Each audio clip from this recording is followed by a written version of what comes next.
নমস্কার, loving family যোগমায়াতে আপনাদের সবাইকে স্বাগত। আজ আমি আপনাদের সঙ্গে শেয়ার করব চিংড়ি মাছের একটা রেসিপি, যেটা আমি বাড়িতে বানাই। তাহলে চলুন রেসিপিটা আপনাদের সঙ্গে শেয়ার করছি। চিংড়ি মাছটা বানানোর জন্য আমি এখানে একটা প্যান নিয়ে নিয়েছি। প্যানটা গরম হয়ে গেছে। এবার চিংড়ি মাছটা ভাজার জন্য আমি পরিমাণ মতন সর্ষের তেল প্যানে দিয়ে ভালো করে কিন্তু গরম করে নিচ্ছি। দেখো, তেলটা এখানে ভালো মতন গরম হয়ে গেছে।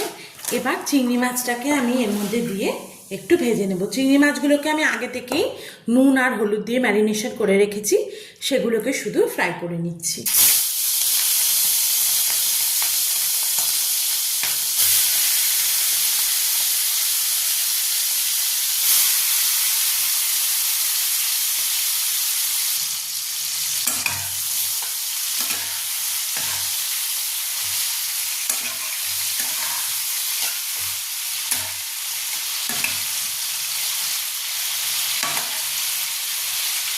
আমি এখানে বড় বড় চিংড়ি মাছ দিয়ে করছি। আপনারা চাইলে নর্মাল যে ছোটো চিংড়ি মাছগুলো দিয়ে বাজারে পাওয়া যায় সেগুলো দিয়েও করতে পারেন।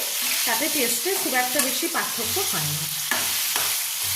সবসময় একঘেয়ে চিংড়ি মাছের রেসিপি খেতে খেতে যখন একদম মুখটা ভালো লাগে না। সাধারণত আমি বাড়িতে একটু আলু দিয়েই করি, কিন্তু আজকে একদম আলু ছাড়া একটু ঝাল ঝাল করে শুকনো করে করব। চিংড়ি মাছগুলো এখানে মোটামুটি ফ্রাই করে নিয়েছি আমি।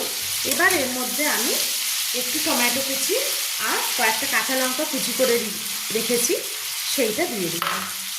এখানে আমি গোটা একটা টমেটো অর্ধেক কুচি করে দিয়েছি, আর বাদ বাকিটা আমি মশলার সঙ্গে পেস্ট করে দিয়েছি। এবার টমেটো আর কাঁচা লঙ্কাটা দিয়ে আমি আরও 1 মিনিটের জন্য এটাকে একটু হাই ফ্লেমে ফ্রাই করে নেব।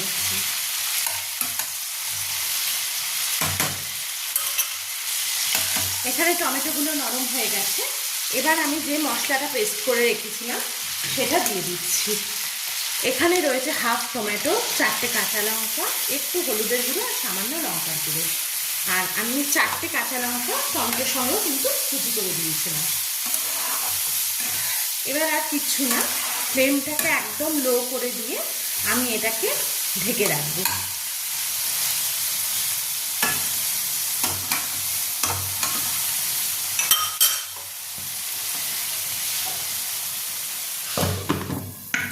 আর মাঝে মধ্যে এটাকে নাড়িয়ে দেবো। এটা হতে কিন্তু 5-7 মিনিটের মধ্যেই কিন্তু আমার চিংড়ি মাছটা রেডি হয়ে যাবে। এখানে দেখো, আমি ঢাকনাটা তুলে দিলাম। ঢাকনাটা তুলে দিয়ে দেখো, মশলাটা আমার মোটামুটি কিন্তু একদম লো ফ্লেমে আমি কষিয়ে নিয়েছি। এবার আমি ফ্লেমটাকে একটু হাই করে নেব। হাই করে নিয়ে আরও 1 মিনিট নাড়াচাড়া করে আমি কিন্তু একটু অল্প করে জল দিয়ে দেবো। এই সময় একটু নুন ঝালটা চেক করে নেব। নুন ঝালটা আমি একদম চেক করে নিয়েছি, একদম সবই ঠিকঠাক আছে। এবার আমি এর মধ্যে খুব অল্প পরিমাণ একটু জল দিয়ে দিচ্ছি।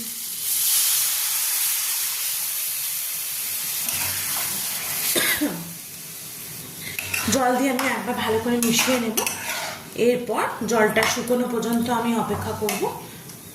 তারপর কিন্তু আমি এটা একটু গা মাখা করে নামিয়ে নেব।